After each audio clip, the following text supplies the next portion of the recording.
હે એવા નાના હતા ને ભેગા રમતા હે હવે વાલો ખૂબ જન મોહમાં પધાર્યો યોધવજી હે અમે ધાર્યું નહોતું આવું રે મારા વાલાને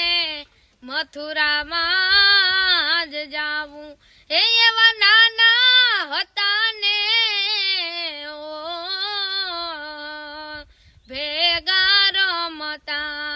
ભેગા રમતા હે હવે વાલો ખૂબ જ